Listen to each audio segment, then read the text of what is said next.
Hi guys, welcome back to Sim Raid YT in Raid Shadow Legends. Today we'll be working on the Ice Golem Peaks. But before we get into that, we'll just go back and we'll show you the standing where I'm at in the Great Hall. So you can see, to what level I am, how I can beat stages at the level I'm at. As you can see, I've been mostly working on accuracy, and because that's the most important part of each champion. The more accuracy you can have on the champions, the more chance of getting up their critical hits and things. And I've been working on void champions, as you know, they're the major of my champions I have at the present time. So I'll just show you what champions I'm going to be using. I'll have Arbiter in the team. Arbiter's skills are Gaze of Justice, attacks one enemy 2 times. Each hit has a 30% chance of placing a 25% weaken debuff for 2 turns. As you can see, the additional books on her, it gives additional damage and buff chance.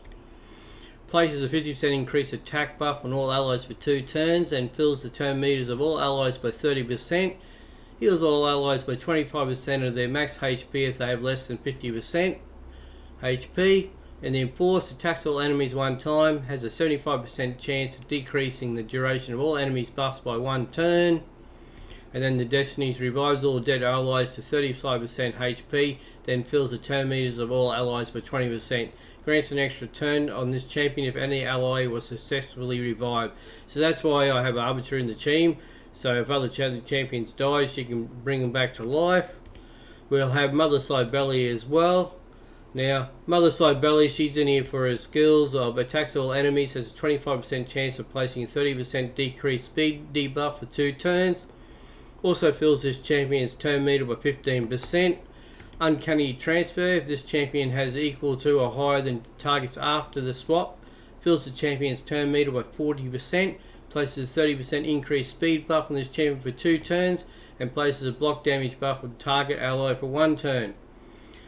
But mostly places a revival and death buff and 60% increased buff on all allies for 2 turns, so she can revive champions as well. And then fully heals ally with the lowest HP when this champion is killed. Heals all allies by 20% of their max HP and fills their turn meters by 15% when this champion is revived. But her Aurora skills mostly should be in the lead to give the additional speed of 24% in all battles to our champions. We'll have Royal Guard as well. He'll be our nuker for the team. He has the Razor Blade, which is attacks one enemy, has a 50% chance of placing a 60% decreased defense debuff for 2 turns. So as well, if you add books to him, he'll get the additional damage and buffs. His Hamstring attacks 4 times at random. Each hit has a 60% chance of placing a 30% decreased speed debuff for 2 turns. Each hit also has a 60% chance of decreasing the target's turn meter by 25%. But his main skill is take down all enemies. Damage increases according to the max HP.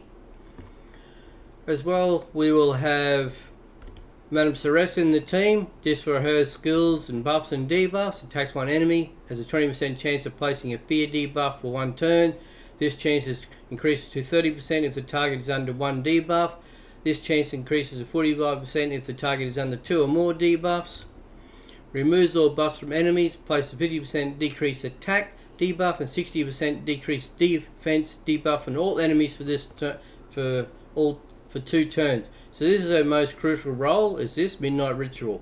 Then we have the Trick or Treat, attacks all enemies, has a 40% chance of stealing 1 random buff from each target, places block debuffs on all allies for 2 turns if any buff is stolen, places a True Fear debuff for 1 turn on enemies who have a buff stolen, and then the Witch's Grace places a shield buff on this champion equal to 10% of their max HP at the start of each turn.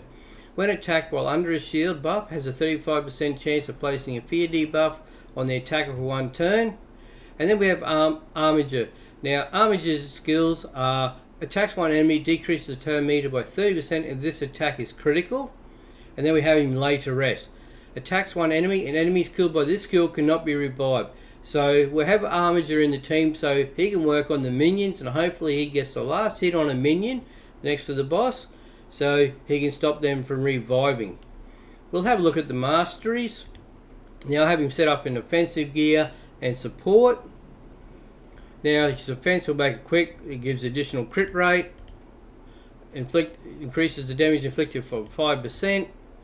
Critical damage additional 10%. Increases damage inflicted to targets with less than 40% HP by 8%. Has heals by 5% on damage inflicted when attacking with 50% HP or less. Increases damage inflicted by 6% when attacking targets with higher max HP. Increases damage inflicted by this champion's default skill by 2% each time it is used during battle. Stacks across each round in a battle up to 10%. Increases damage inflicted by 6% in the arena and 3% in all other locations for each enemy killed by this champion in battle. Stacks across each round in a battle up to 12%. And then we have him in War Master. Has a 60% chance of inflicting bonus damage when attacking. Bonus damage is equal to 10% of the target champion's max HP or 4% of the target max HP when attacking bosses. Bonus damage can only occur once per skill and does not count as an extra hit. For support, we have him as additional accuracy. Additional increases accuracy by 20% when this champion has no skills on cooldown. Increases accuracy by 4% for each enemy alive, stacks up to 16. Increases the base stat set bonuses of all artifacts set that increase base stats by 15%. This increase is multi-active, not additive.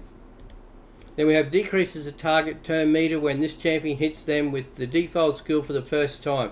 Decreases the turn meter by 20% with a single target skills and 5% with AoE skills. Occurs once per target.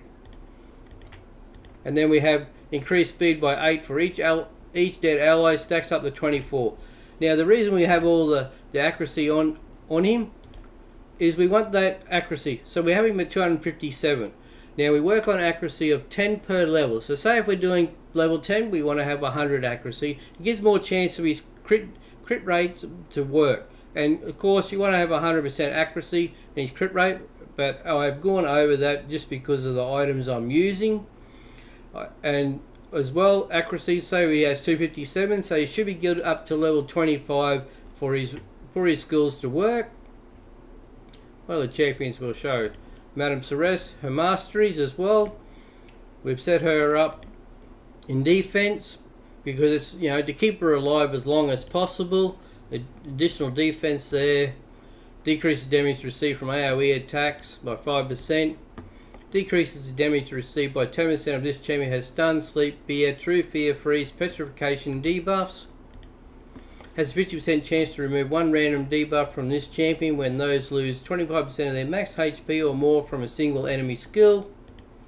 Reduces the damage this champion receives from a specific enemy by 0.75% with each hit taken from that enemy.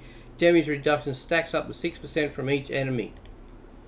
And Cycle of Revenge has a 50% chance of increasing the turn meter by 15% when an ally is attacked with a critical hit. In support, additional accuracy. Here we have the increased accuracy by 20. As you can see, we're working, you know, to gain that additional accuracy so she can get her buffs and debuff buffs as well. Increases accuracy by 4 for each enemy alive, stacks up to 16. Has a 30% chance of increasing the turn meter by 10% when a debuff cast by this champion is removed or expired.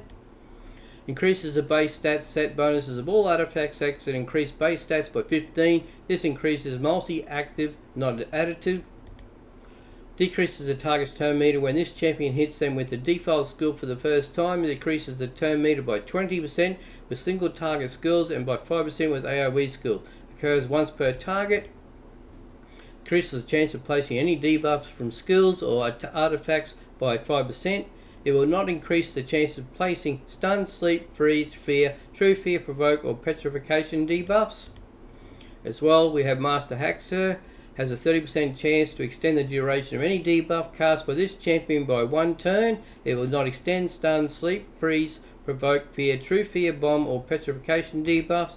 And last of all, we have the Eagle Eye. It gives it additional accuracy of 50. You know, just the same as what we have Armiger. We want that accuracy. The more accuracy, the better. That gives us those chances of getting off those critical hits. Damage, you can work on having speed so she gets a lot more turns. So you want to have come first, second in your team, so you know she can get out those buffs and debuffs before the other champions take their turns. Masteries on Armiger, she's set up with a crit rate of 5%, crit damage 10%, Increases damage inflicted by 5% when attacking full HP, so that'll help for our first turns. Increases damage inflicted to targets with less than 40% HP by 8%. The Life Drinker heals by 5% of damage inflicted when attacking 50% HP or less. Bring It Down increases damage inflicted by 6% when attacking targets with higher max HP. Increases damage inflicted by this champion's default skill by 2% each time it is used during the battle. Stacks across each round in a battle up to 10%. Has a 6% chance of inflicting bonus damage when attacking. Bonus damage is equal to 10% of the target champion's max HP or 4% of the target's max HP when attacking bosses. Bonus damage can only occur once per skill and does not count as an extra hit. In support, we have the accuracy. We have the increased accuracy by 20 where this champion has no skills and cooldown. Increases accuracy by 4 for each enemy alive. Stacks up to 16. Increases the base stat set bonuses of all artifact sets that increase base stats by 15%. Decreases the target's turn meter when this champion hits them with a default skill for the first time. Decreases the turn meter by this 20% when single target skills and 5% with AoE skill. Occurs once per target. We have the increases the chances of placing any debuff from skills or artifacts by 5%. And it has a 30% chance to extend the duration of any debuff cast by this champion by 1 turn. As well, we have the masteries on Mother Sobelli. She's set up an offense and defense to keep her alive. She has a crit rate of 5%. We have the crit damage of 10%. We have increases damage inflicted by 5% when attacking 50% HP or less. Increases damage inflicted to targets with less than 40% HP by 8%. Increases heals by 5% damage inflicted when attacking with 50% HP or less. Increases damage inflicted by 6% when attacking targets with higher max HP. Increases the damage inflicted by this champion's default skill by 2% each time it is used during the battle. Stacks across each round and battle up to 10%. And War Master has a 60% chance of inflicting bonus damage when attacking. In the defense, we have the res of 10. We have decreases damage received by this champion by 8% when this champion's hit is with a critical. Heals this champion by 10% of their max HP when they kill an enemy target. Reduces the damage this champion receives from a specific enemy by 0.75% with each hit taken from that enemy. Damage reduction stacks up to 6%. Has a 60% chance of placing a leech debuff for 1 turn when placing stun, sleep, fear, true fear, freeze, petrification debuffs. Has a 50% chance of counter attack when this champion loses 25% of their max HP or from a single enemy skill. And has a 20% chance to counter attack an enemy when they apply a stun, sleep, fear, true fear, freeze, petrification debuff on all allies. Cooldown of 1 turn. And we have as well, where is he? Oh, Cold Heart, Royal Guard, here he is. And our mastery is on the Royal Guard. We've set him up in the offense and support. Crit rate, give him crit damage. We give him increased damage inflicted by 5% when attacking 50% HP or less. Increased damage inflicted by 8% for the first turn on each enemy hit. Heals by 5% of the damage inflicted when attacking with 50% HP or less. Increases damage inflicted by 6% when attacking targets with higher max HP. Increases the damage inflicted by this champion's default skill by 2% each time it is used during the battle. Stacks across each round in the battle up to 10%. And the War Master has a 60% chance of inflicting bonus damage when attacking. Our support roles are accuracy. Increased accuracy by 20 when this champion has no skills and cooldown. Increases accuracy by 4 for each enemy alive. Stacks up to 16. It has a 5% chance of decreasing the cooldown of any random skill by 1 turn at the start of every turn. Decreases the target's turn meter when this champion hits them with the default skill for the first time. Decreases the turn meter by 20% with a single target skill and by 5% with AoE skills. Occurs once per target. The sniper increases the chance of placing any debuff from skills or attacks artifacts by 5%. And has a 30% chance to extend the duration of any debuff cast by this champion by 1 turn. It will not extend stun, sleep, freeze, provoke, fear, true fear, bomb or petrification debuffs. And being the nuker in our team, you want him to have as much crit damage as possible and accuracy, so that you know that he has the accuracy there to get off his critical hits. Now I could do with more crit rate, but at this stage, I just don't have the right equipment to do that. I worked and put all the effort into accuracy and critical damage. Madame Celeste, you can see it's her as well. We've got her with a lot of accuracy. So that's our 5 champions we'll be using in the team today in the Ice Golem in the dungeons. And like the Ice Golem, it's mostly attacks all enemies. He's Frost Nova, Numbing Chill, attacks all enemies, plus 50% decreased accuracy. He's Frigid Vengeance, attacks all enemies one time. How it works, don't deceive by the apparent simplicity of this dungeon in early stages. But what you really want to do here is remove his minions first, and that's the idea of Armiger in the team. If he's the one to take the last hit, he can stop them being revived back to life. Take care of the minions out of the way, and then you can focus on the boss. And we're on the stage 13 of the Ice Golem Peak. We have our Mother Cybele in the lead with the 24% additional speed. Arbiter in the team for revival of our champions if they do die. Madame Celeste mostly for buffs and debuffs.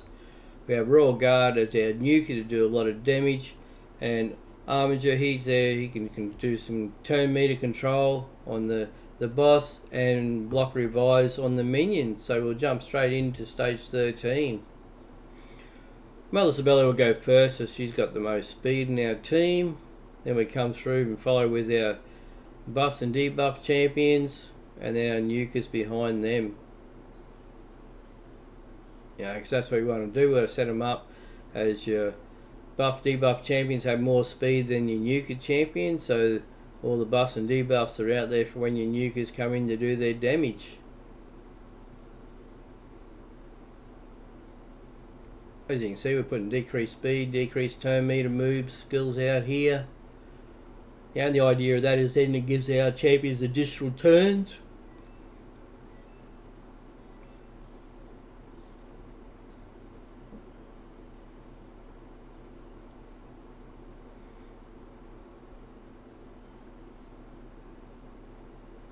So as you can see, Madame Celeste says putting up more buffs all the time and debuffs.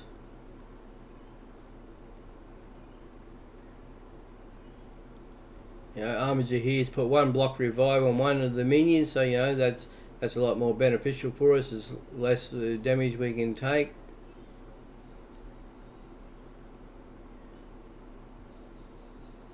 And that was the Ice Golem Peak stage 13. Thank you.